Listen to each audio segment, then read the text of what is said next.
लक्ष्मण बाग मंदिर रीवा के बघेल राजाओं द्वारा बनवाया गया था। इस मंदिर में देश के पवित्र चारों धाम से प्रतिमाएं लाई गई थी और यहाँ उनको स्थापित किया गया था।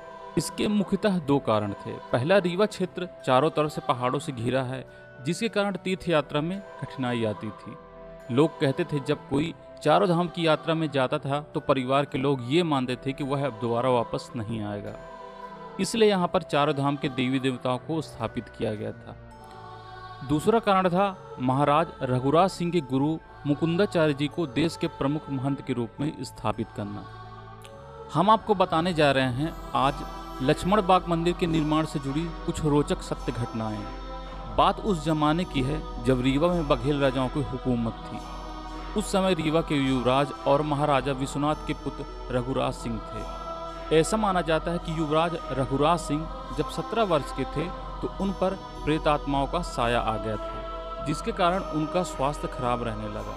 महाराजा विश्वनाथ ने देश भर के साधु महात्माओं से यज्ञ और हवन करवाए, पर युवराज रघुनाथ सिंह जी के स्वास्थ्य में कोई सुधार नहीं आया।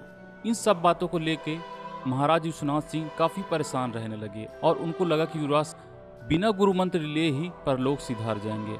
अतः उन्होंने युवराज को गुरु मंत्र दिलाने का सोचा।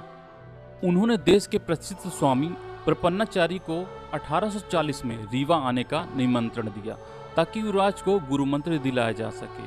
स्वामी प्रपन्नाचार्य जी गुरु मंत्र देने के लिए रीवा आए, परंतु युवराज रघुराज सिंह को देखते ही बोल पड़े कि इन पर अत्यधिक शक्तिशाली प्रेतात्माओं का साया है, जिसे मैं दूर नहीं कर सकता हूँ, और इस अवस्था में मैं इन्हें गुरु मंत्र भी नहीं दे सकता।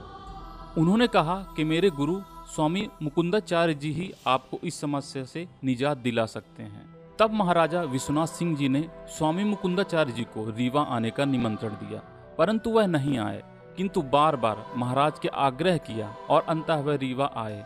स्वामी मुकुंदाचार्य जी ने युवराज को देखते ही पहचान लिया कि उनको किसी प्रेतात्मा ने अपने वश में कर रखा है। स्वामी ने कहा कि विलंब ना करते हुए मैं अपनी साधना आरंभ करना चाहता हूँ, जिससे युवराज को इस बाधा से मैं मुक्ति दिला सकूं, तथा उन्होंने बिछिया नदी के किनारे पीपल के पेड़ के नीचे अपनी साधना को आरंभ किया। लक्ष्मण बाग मंदिर में आज भी यह पीपल का पेड़ स्थित है।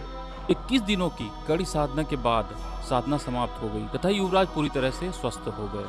तब महाराज विश्वनाथ सिंह जुदेव ने अत्यधिक प्रसन्न होकर स्वामी मुकुंदाचार्य जी को रीवा में ही हमेशा के लिए रुकने का आग्रह किया। प्रारंभ में स्वामी जी ने यह अस्वीकार कर दिया, लेकिन पुरजोर विनती करने लगे महाराजा विश्वनाथ सिंह जी। स्वामी ने महाराज की भक्ति देखकर रीवा में ही रहने की विनती स्वीकार कर ली। इसके बाद रीवा नरेश ने अपने कुल देवता के नाम से भव्य लक्ष्मण बाग मंदिर का निर्माण उसी स्थान पर करवाया जहां पर स्वामी जी ने साधना की थी। इसके अलावा महाराज ने स्वामी मुकुंदाचार्य जी को प्रथम गुरु के रूप में स्थापित किया और युवराज को गुरु मंत्र दिलवाया। इसके बाद रघुराज सिंह जी जब महाराज बने तब उन्होंने 1954 में भगवान जगन्नाथ की स्थापना की। मंदिर के बाहर एक बावली या छोटा तालाब का निर्माण करवाया। उस बावली में देश के सभी पवित्र नदियों का जल डाला गया। इसी जल से भगवान को नहलाया जाता था और इसी जल का महाराज रघुराज सिंह जी सेवन करते थे। इसे वह पानी इत्तेफाक कहते थे। रीवा रियासत के भीतर इस धार्मिक स्थल का बड़ा महत्व था। लोग चारों धाम की यात्रा करने के बाद यहाँ एक दिन रुका करते थे और पूजा पाठ करते थे तथा पवित्र बावली का जल लेकर अपने घर जाते थे। लक्ष्मण बाग देश भर में कई मंदिर और धर्मशालाएं हैं, जैसे कि तिरुपति बालाजी, जिसकी कीमत हजारों करोड़ों में है। वर्तमान में इस मंदिर को ट्रस्ट में बदल दिया गया है तथा इस ट्रस्ट के जो प्रमुख है वे रीवा के कलेक्टर होते हैं। यहाँ पर विशाल गौशाला का भी निर्माण कराया गया है। मंदिर की वर्तमान स्थिति जो है वो अच्छी नहीं है। इसकी संरचना काफ़ी जर्जर हो चुकी है। कई जगह तो मंदिर की छत ही गायब हो चुकी है या ढह गई है।